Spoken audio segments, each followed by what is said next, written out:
All right, hello and welcome. Today we're diving into something that's way more than a buzzword. It's a huge professional skill that can seriously elevate your career. We're talking about inclusive language. Welcome to the Gist English Masterclass. Look, if you're building an international career, getting this right isn't just nice to have, it's absolutely essential. Yeah, because this isn't just some passing trend. It's a real, tangible, professional skill. It's all about helping you communicate with way more precision and clarity. And, in global business, that's everything. This is how you cut down on misunderstandings and really make sure you sound modern and totally on the ball. So, what are we actually talking about here? What does it mean? Well, it's pretty simple, actually. It's all about using words that respect people. How? By focusing on their role, their competence and the context of the situation. The big goal here is to just avoid all those unnecessary personal labels. Keep your tone neutral, clear, and always focused on the person.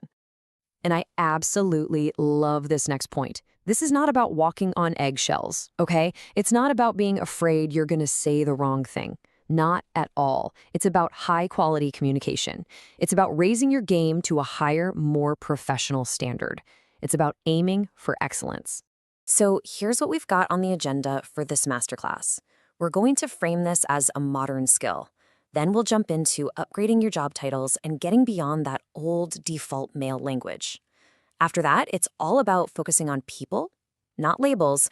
And to wrap it all up, we'll get practical with some practice and power phrases you can start using like tomorrow. All right, let's dive into our first section, upgrading your job titles. This is so important, and here's why. Some job titles just sound, well, old-fashioned, and that's usually because they have gender baked right into the word itself. So let's look at some super simple fixes. Okay, so take a look at these. Instead of chairman, you've got chairperson or just chair. Instead of salesman, sales representative. Now, here's what's so cool about this. The modern versions aren't just more inclusive, they're actually more precise. Chair describes the role, not the person's gender. And sales representative? That just sounds way more professional and accurate, doesn't it? And it's the same deal here. Stewardess becomes flight attendant. Fireman becomes firefighter. These are just clean, modern, role-based titles. They're totally standard in the global business world now. Seriously, these are such quick and easy upgrades you can make right away. Okay, moving on to our next section. We're going to go beyond just job titles and talk about something called default male language. This is a really common habit, and, it's not surprising. Older business English just used the word man as a stand-in for everybody. So check these out. Instead of saying manpower, you can use workforce, staffing, or headcount. And again, it's not just about being more inclusive. These words sound way more precise, more corporate. Honestly, this is the kind of language you'd actually hear in a modern boardroom today. All right, our next big topic is all about focusing on people, not labels. This is key. We're going to cover a few things here. Using pronouns professionally, using what's called people-first wording when you're talking about sensitive topics, and just generally. So first up, the singular they. This is such a simple and professional solution when you don't know someone's gender. Like in the example, if a candidate arrives late, they should inform HR. It's perfect for things like company policies or training docs. Basically, anytime you're making a general statement and gender is either unknown or just totally irrelevant. It's clean, it's correct, and it's pretty much standard practice now. Now, what about when you have to talk about more sensitive topics? This is especially true for anyone in, say, HR or compliance. Using people-first language is your safest, most respectful bet. It's simple. You say the person first, then the condition. So it's a person with a disability, not a disabled person. See that small shift? It puts the focus right back on the individual, where it belongs. And hey, this isn't just for formal documents. This applies to everyday office chat too. Labels can sometimes sound like stereotypes, even when you mean well. So instead of the girls in marketing, just say the marketing team. Instead of foreigners, which can feel a little alienating, try international employees. The goal is always to keep it role-based and respectful. Simple as that. Okay, we've covered the big ideas. So for our last section, let's get down to business. We're going to put these new skills to work.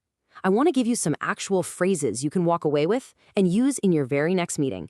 All right, time for a quick mini challenge. I'm going to give you a sentence, and I want you to think about how you'd upgrade it based on what we've just talked about. You ready? Okay, the sentence is, we need a salesman for this region. How would you make that better? You got it. We need a sales representative for this region. It's such a simple switch, right? But it instantly sounds more professional, and of course, it makes it clear the role is open to any qualified candidate. Awesome. Let's try one more. This one hits on that default male language we talked about. How would you upgrade this sentence? We need more manpower next quarter. Perfect. You could say, we need more staffing next quarter, or maybe we need additional headcount next quarter. Both of those are fantastic, professional-sounding alternatives. See? It's not so hard once you get the hang of it. Okay, but what if you're in a meeting and you want to suggest one of these changes without sounding like you're correcting everyone? That's where these power phrases come in. Think of this as your toolkit. They're diplomatic, they're effective, and they tie everything back to business goals. Saying something like, this phrasing will sound more professional internationally is a great way to do it. And that really brings us to the most important takeaway of this whole masterclass. It's not about being perfect. Nobody is perfect. It's about being intentional. It's about just taking that extra half second to think about the words you're choosing and the impact they might have. Because when you are intentional, the payoff is huge. When your English is role-focused, neutral, and precise, you just automatically sound more credible. You sound more in tune with the global environment, and bottom line, you sound more professional. So, if you found this masterclass helpful and you want to keep leveling up your professional English, we'd love it if you take a moment to follow, like, and share. Thanks for joining us, and we'll see you in the next masterclass.